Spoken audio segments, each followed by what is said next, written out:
அஸ்ஸலாமு அலைக்கும். Welcome to Sali stories. இன்னைக்கு ஒரு கிறிஸ்பியான பொட்டேட்டோ ஸ்நாக்ஸ் தான் செய்ய போகிறோம்.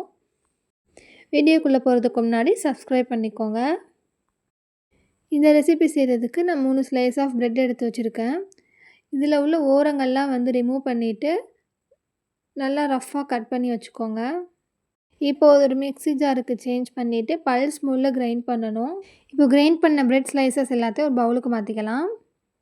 இது கூட வேக வச்ச உருளைக்கிழங்கு நல்லா மேஷ் பண்ணி ஆட் பண்ணியிருக்கிறேன். இது கூட சின்னதாக கட் பண்ண வெங்காயம் ஆட் பண்ணிக்கலாம். பொடிசாக கட் பண்ணி வச்சுருந்த பச்சை மிளகாவும் ஃப்ரெஷ்ஷான கொத்தமல்லியும் நான் ஆட் பண்ணிக்கிறேன். மசாலா ஆட் பண்ணிக்கலாம். 1/2 teaspoon pepper, 1/2 teaspoon garam masala, 1/2 teaspoon மிளகாய்த்தூள், 1/2 டீஸ்பூன் உப்பு. இப்போ இது எல்லாத்தையும் மிக்ஸ் பண்ணி கலந்து விட்டுக்கலாம். ப்ரெட்டையும் பொட்டேட்டோவும் நீங்கள் செய்ய போகிற அந்த கவுண்ட் அளவுக்கு அட்ஜஸ்ட் பண்ணி போட்டுக்கோங்க. கொஞ்சமாக ஆயில் எடுத்து கையில் அப்ளை பண்ணிவிட்டு ப்ரெட் மிக்ஸை நல்லா கையில் உருளை பிடிச்சிக்கோங்க. இப்போ கார்ன்ஃப்ளவர் மிக்ஸ் ரெடி பண்ணிக்கலாம். நான் 2 tablespoon of cornflour add பண்ணியிருக்கேன். இது கூட வாட்டர் ஆட் பண்ணி நல்லா கரைச்சி எடுத்துக்கணும். ரொம்ப வாட்டரியாகவும் இல்லாமல் திக்காகவும் இல்லாமல் கரைச்சி எடுத்துக்கலாம்.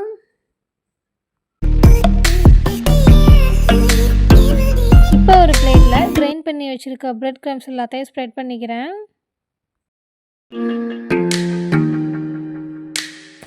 ஷேப் பண்ணி வச்சுருக்க பிரெட் ரோல்ஸை கார்ன்ஃப்ளவர் மிக்ஸில் நல்லா டிப் பண்ணி எடுத்து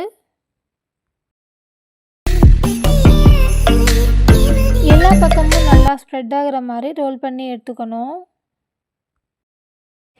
இதே மாதிரி எல்லா பிரெட் ரோல்ஸையும் சோள மாவில் டிப் பண்ணி பிரெட் க்ரம்ஸில் மிக்ஸ் பண்ணி வச்சுக்கலாம். பேனில் ஆயில் சூடானதும் எல்லா பிரெட் ரோல்ஸையும் ஆட் பண்ணிக்கலாம். நல்லா கிறிஸ்பியாக ஃப்ரை பண்ணுங்கள், அப்போ தான் டேஸ்ட்டு நல்லாயிருக்கும். நல்லா பொன்னிறமாக ஃப்ரை ஆகி வந்ததுக்கப்புறம் பிளேட்டுக்கு எடுத்து மாற்றிக்கலாம். கிறிஸ்பியான பொட்டேட்டோ ஸ்நாக் ரெடி ஆயிடுச்சு. நீங்களும் வீட்டில் ட்ரை பண்ணி பாருங்கள்.